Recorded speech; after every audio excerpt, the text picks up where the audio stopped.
زندگی لکه مجبوره کونډه ښځه ګرځوي را ګرځوي سړی په سپکو د جازونو او ټینکونو کار تمام شو مولا جان کابل ګټلی په ټوپکو د جازونو او ټینکونو کار تمام شو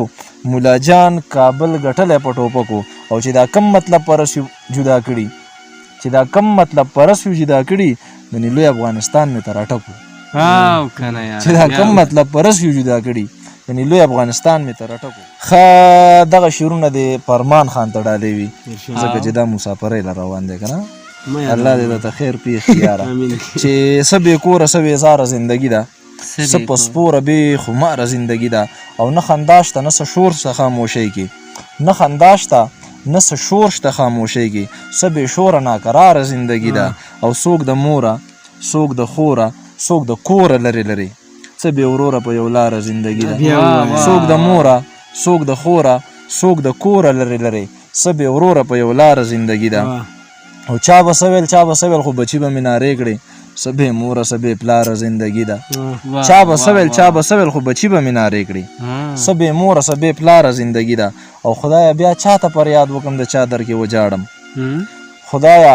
بیا چا ته پر یاد وکړم د چا در کې وجاړم څه بې اوره په نهاره زندګي ده ای نجیم هغه تا چې یادول هغه اوس مړه دي ای نجیم هغه تا چې یادول هغه اوس نشته څه بې سوره د لزاره زندګي ده زما د سیمو نه اغیار بارودخانه جوړه کړه د ځنې پکې ځان له بودخانه جوړه کړه دا بعضې پکې ځان تلي چې زه هم ایمانداره یم د کور نه شاته د شرابو میخانه جوړه کړه دا بعضې پکې ځان تلي چې زه هم ایمانداره یم د کور نه شاته د شرابو میخانه جوړه کړه او دې پښتنو ور نن لاس د دوستۍ څنګه ور دوی خو پښتون د هر یو کور نه جنګخانه جوړه کړه او څه ظلم کړی دی پښتونو ته یې څه له وجنې څه ظلم کړی دی پښتونو ته یې څه له وجنې د دوی وجلو دهشتګرد یو بانه جوړه کړه څه ظلم کړی دی پښتونو ته یې څه له وجنې د دوی وجلو دهشتګرد یو بانه جوړه کړه خدا ستا د لاسه ګرانې زه نشې به کم شروع په کور کې مې زړه تنګ دی بهر شپې به کم شروع ستا مینې لیونی کړم خپل پردو سره په جنګ یم ستا مینې لیونی کړم خپل پردو سره په جنګ یم د خپلو پردو سره لانجې به کړم شروع بس یو ته مې ارمانې که پوره کړه له خدای بې وخته بې مقامه بیا سجدې به کړم شروع بس یو ته مې ارمانې که پوره کړو را له خدای بې وخته بې مقامه بیا سجدې به کړم شروع او زه بس دی اوس رضا شه خواله راشه او زما شه که اوس هم رضا نه شوې بیا خیرې به کړم شروع زه بس دی اوس زما شه خواله راشه او رضا شه که اوس هم رضا نه شوې بیا خیرې به کړم شروع او که یو ځلې دې بیا په خمارو سترګو راوکتل نجیم ته قسم دی د دنیا د ټولو ښکلو نه توبې به کم شروع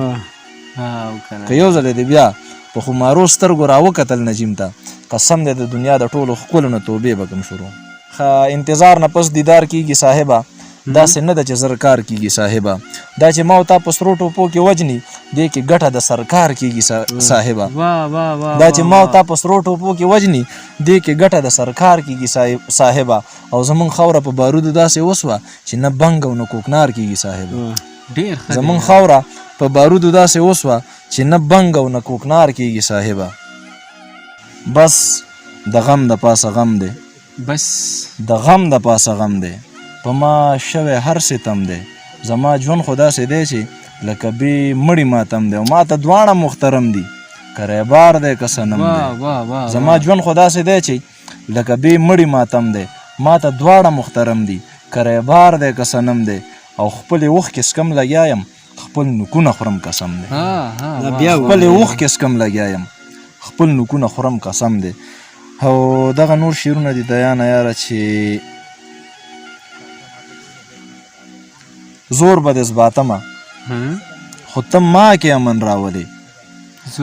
زور به د زباتمه خو ته ما کې امن راولې خدایه لویه خدایه پښتونخوا کې امن راولې چار چاپېره وګوره د بل په وینو پایو تشه مهربانه په هر چا کې امن راولې او دا څنګه مسلماني ده چې خپل رور د ورور دشمن دی دا څنګه مسلماني ده چې خپل رور د رور دشمن دی دا څنګه مسلماني ده چې خپل رور د ورور دشمن دی خالق ذوالجلاله دې سودا کې امن راولي دا څنګه مسلماني ده چې خپل رور د ورور دشمن دی خالق ذوالجلاله دې سودا کې امن راولي او داسې باران وکړي چې دا زنګ د زړونو لر کړي داسې باران وکړي چې دا زنګ د زړونو لر کړي امت ته د امام الانبیا کې امن راولي او همته به مې مالک او هم ستا به بندګي کړم همته به مې مالک هم ستا به بندګي کړم